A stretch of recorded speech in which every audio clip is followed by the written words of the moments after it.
ഇപ്പോൾ നസീർ ബാബു ചേരുന്നുണ്ട് താമരശ്ശേരിയിൽ നിന്നും. നസീർ ബാബു, നിലവിൽ എങ്ങനെയാണ്? ശക്തമായ മഴ മേഖലയിൽ തുടരുകയാണോ? ഗതാഗതം എപ്പോഴത്തേക്ക് പുനഃസ്ഥാപിക്കാനാകുമെന്നാണ് അധികൃതർ അറിയിക്കുന്നത്? ഇതുവരെയുള്ള ഗതാഗതം ഇനിയൊരു അറിയിപ്പുണ്ടാകുന്നവരെ പൂർണ്ണമായും നിരോധിച്ചതായി കോഴിക്കോട് വയനാട് ജില്ലാ കളക്ടർമാർ അറിയിച്ചു. ശക്തമായ മഴയിൽ കൂടുതൽ പാറകഷ്ണങ്ങളും മണ്ണും റോഡിലേക്ക് വീഴുന്ന തുടരുന്ന സാഹചര്യത്തിലാണ് ആംബുലൻസ് ഉൾപ്പെടെയുള്ള എമർജൻസി വാഹനങ്ങൾ പോലീസ് അനുമതിയോടെ കടത്തിവിടും. നിയന്ത്രണങ്ങളുമായി ജനങ്ങൾ സഹകരിക്കണമെന്നും കുറ്റിയാടി ചുരത്തിലും ഗതാഗത കുരുക്കിന് സാധ്യതയുള്ളതിനാൽ ചുരം വഴിയുള്ള അത്യാവശ്യമല്ലാത്ത യാത്രകൾ ഒഴിവാക്കണമെന്നും നിർദ്ദേശം നൽകിയിട്ടുണ്ട്. റോഡിൽ നിന്ന് മണ്ണ് നീക്കം ചെയ്യാനുള്ള പ്രവൃത്തികളും നടക്കുന്നുണ്ട്. താമരശ്ശേരി തഹസിൽദാരുടെ നേതൃത്വത്തിലുള്ള റവന്യൂ ഉദ്യോഗസ്ഥ സംഘം പ്രദേശത്തുണ്ട്.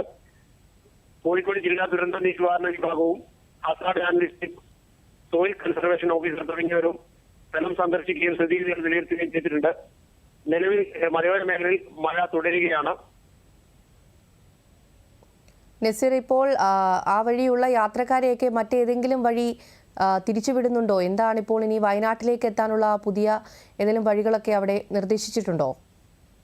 അവിടെ നിലവിൽ കുറ്റിയാടി ചുരം വഴിയാണ് ഈ കോഴിക്കോട് ജില്ലയിൽ നിന്ന് പോകാവുന്ന ഏറ്റവും വലിയ വഴി. പക്ഷെ കുറ്റിയാടി ചുരം എന്ന് പറയുന്നത് പൊതുവെ തന്നെ വാഹനങ്ങളുള്ള റൂട്ടാണ്. അതുകൊണ്ട് തന്നെ ദൂരം കൂടുതലും ആണ്. അതുകൊണ്ട് തന്നെ അവിടെയും ഇപ്പോൾ മഴ തുടങ്ങിയതോടുകൂടി ഗതാഗത കുരുക്ക് അനുഭവപ്പെടുന്നു എന്നാണ് നമുക്ക് ലഭിക്കുന്ന വിവരങ്ങൾ. പിന്നെയുള്ളത് മലപ്പുറം ജില്ലയിൽ നിന്നുള്ള വാഹന യാത്രക്കാർക്ക് നാടുകാണി ചുരം വഴി പോകാൻ പറ്റും. ആ ഒരു നിർദ്ദേശവും ഉണ്ട്.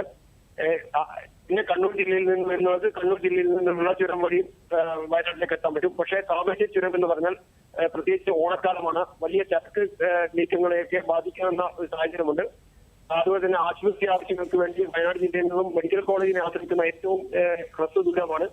അതുപോലും അതിനെയും ബാധിച്ചുകൊണ്ടിരിക്കുകയാണ്.